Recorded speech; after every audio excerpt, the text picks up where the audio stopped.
ಅಮ್ಮ ನಿನ್ನ ನೋಡಲು ಹೇಗೆ ಬರಲಿ, ಹೇಗೆ ಬರಲಿ.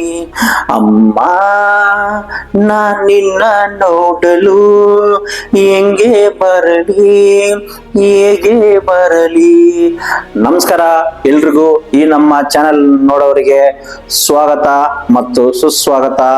ದಯವಿಟ್ಟು ನಾನು ಇವತ್ತು ಮಾತಾಡೋದ್ರಲ್ಲಿ ಏನಾದ್ರು ತಪ್ಪ ಅಂತ ಹೇಳಿದ್ರೆ ಒಂದು ಕಮೆಂಟ್ ಮಾಡಿ, ಮತ್ತೆ ಚೆನ್ನಾಗಿ ನಿಮ್ಗೆ ಇಷ್ಟ ಆದ್ರೆ ಒಂದು ಶೇರ್ ಮಾಡಿ. ತಪ್ಪದೆ ಯಾರೆಲ್ಲ ಸಬ್ಸ್ಕ್ರೈಬ್ ಆಗಿಲ್ವೋ ದಯವಿಟ್ಟು ಈ ನಮ್ಮ ಚಾನಲ್ಗೆ ಸಬ್ಸ್ಕ್ರೈಬ್ ಮಾಡಿ. ಬನ್ನಿ ಇವತ್ತಿನ ವಿಡಿಯೋ ಒಳಗಡೆ ಹೋಗೋಣ. ಸೊ ಇವತ್ತೇನಪ್ಪ ಅಂತ ಹೇಳಿದ್ರೆ, ಇವಾಗಿರೋ ಸಿಚುವೇಶನ್ ಅಲ್ಲಿ ಅಪ್ಪ ಅಮ್ಮ ಮತ್ತೆ ಮಕ್ಕಳು ಎಲ್ಲರೂ ಬೇರೆ ಬೇರೆ ಊರಲ್ಲಿ ಇರ್ತಾರೆ.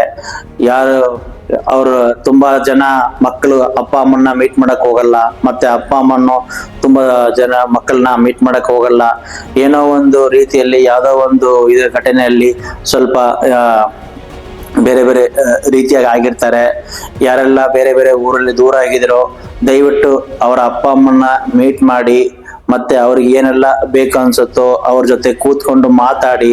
ಸುಮಾರು ಮಾತಾಡೋದ್ರಿಂದಾನೇ ಅವರ ಒಂದು ದುಃಖ ಏನಿದೆ ಅದೆಲ್ಲ ಕಳೆದೋಗುತ್ತೆ.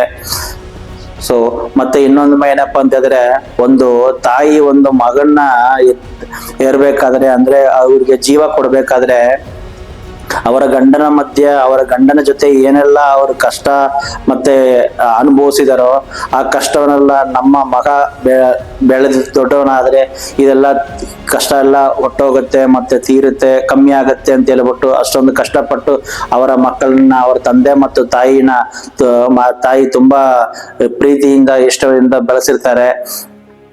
ಆದಷ್ಟು ಅಪ್ಪ ಅಮ್ಮನಿಗೆ ತೊಂದರೆ ಕೊಡದೆ, ಮತ್ತೆ ಅವರಿಗೆ ಏನ್ ಬೇಕೋ ಅವರಿಗೆ ಜಸ್ಟ್ ಒಂದು ಫೋನ್ ಕಾಲ್ ಆಗಿರ್ಬೋದು, ಇಲ್ಲ ಅವ್ರು ಇವಾಗ ಒಂದು ತಿಂಗಳಿಗೊಂದ್ಸಲ ಇಲ್ಲ 2 ತಿಂಗಳಿಗೊಂದ್ಸಲ ಹೋಗ್ಬಿಟ್ಟು ಅಪ್ಪ ಅಮ್ಮನ್ನ ಮೀಟ್ ಮಾಡಿ ಅವ್ರಿಗೆ ಇರೋ ಕಷ್ಟನ ದಯವಿಟ್ಟು ಅವ್ರ ಜೊತೆ ಕೂತ್ಕೊಂಡು ಮಾತಾಡಿ, ಮತ್ತೆ ಅವ್ರಿಗೆ ಏನೆಲ್ಲ ಬೇಕಾದ್ರೆ ಅದನ್ನ ಅವ್ರಿಗೆ ಕೊಡಿಸಿ ಒಂದು 5 ನಿಮಿಷ ಕೂತ್ಕೊಂಡು ಮಾತಾಡಿದ್ರೆ ಎಲ್ಲಾ ಕಷ್ಟಗಳನ್ನ ಕಮ್ಮಿ ಆಗುತ್ತೆ. ಸೊ ಇದೇ ತರ ನಿಮ್ಮ ಫ್ಯಾಮಿಲಿಯಲ್ಲಿ ಏನಾದ್ರು ಇಶ್ಯೂಸ್ ಇದ್ದು ಅವ್ರದ್ದು ಇಷ್ಟು ಸಹ ನಿಮ್ಮ ಹತ್ರ ಅಪ್ಪ ಅಮ್ಮ ಆಗ್ಲಿ ಇಲ್ಲ ಮಕ್ಕಳಾಗ್ಲಿ ನೀವಿಬ್ಬರು ಮಾತಾಡ್ತಾ ಇಲ್ಲ ಅಂತ ಹೇಳಿದ್ರೆ ದಯವಿಟ್ಟು ನನ್ನ ವಿಡಿಯೋ ನೋಡಿದ್ಮೇಲೆ ಒಂದು 5 ನಿಮಿಷ ಒಂದು ಟೈಮ್ ಸ್ಪೆಂಡ್ ಮಾಡಿ ಅವರ ಜೊತೆ ಮಾತಾಡಿ ನಿಮ್ಮ ಕಷ್ಟಗಳನ್ನ ತೀರಿಸ್ಕೊಳ್ಳಿ. ಯಾಕಂದ್ರೆ ಇವತ್ತು ಅಪ್ಪ ಅಮ್ಮ ಇಲ್ಲ ಅಂತ ಹೇಳಿದ್ರೆ ನಾವು ಇಲ್ಲ, ನೀವು ಇಲ್ಲ, ಮತ್ತೆ ನಮ್ಮ ಮಕ್ಕಳು ಬಂದಿರಲ್ಲ. ಸೊ ನಮಗೆ ಒಂದು ಜೀವ ಕೊಟ್ಟಿರೋ ವ್ಯಕ್ತಿಗಳಿಗೆ, ನಮ್ಮನ್ನ ಈ ಭೂಮಿ ಮೇಲೆ ತಂದಿರೋ ವ್ಯಕ್ತಿಗಳಿಗೆ ಒಂದು ಸಣ್ಣ ನಮಸ್ಕಾರ ಹೇಳಿ ಅವ್ರನ್ನ ದಯವಿಟ್ಟು ಒಂದು ದೇವರಿಗಿಂತ ಹೆಚ್ಚಾಗಿ ಅವ್ರ ಹತ್ರ ಪ್ರೀತಿ ಮಾಡಿ, ಮತ್ತೆ ಅವ್ರಿಗೆ ಏನ್ ಬೇಕೋ ಅದನ್ನ ಕೊಡಿಸಿ ಅವ್ರದ್ದು ಕಾಸ್ಟ್ ಇನ್ನೂ ಇರೋ ಕೊನೆಯ ಕಾಲದಲ್ಲಿ ಅವರಿಗೆ ಕಷ್ಟ ಅಂತ ಒಂದ್ ಸ್ವಲ್ಪ ನಮಗೆ ಇನ್ಮೇಲೆ ಕಷ್ಟ ಇಲ್ಲಪ್ಪ ಅಂತ ಹೇಳ್ಬಿಟ್ಟು ಆತರ ಒಂದು ನಡ್ಕೊಳ್ಳೋ ಆತರ ಅನ್ಕೋಬೇಕು. ಆತರ ಒಂದು ರೀತಿಯಲ್ಲಿ ನಿಮ್ಮ ಕೈಯಲ್ಲಿ ಎಷ್ಟು ಸಾಧ್ಯವಾದಷ್ಟು ಅವ್ರನ್ನ ಸ್ವಲ್ಪ ಚೆನ್ನಾಗಿ ಇಟ್ಕೊಳ್ಳಿ. ನಾನ್ ಈ ವಿಡಿಯೋದಲ್ಲಿ ಏನಾದ್ರು ಮಾತಾಡಿ ನಿಮಗೆ ತಪ್ಪು ಅನ್ಸಿದ್ರೆ ದಯವಿಟ್ಟು ಕಮೆಂಟ್ ಮಾಡಿ. ಧನ್ಯವಾದ.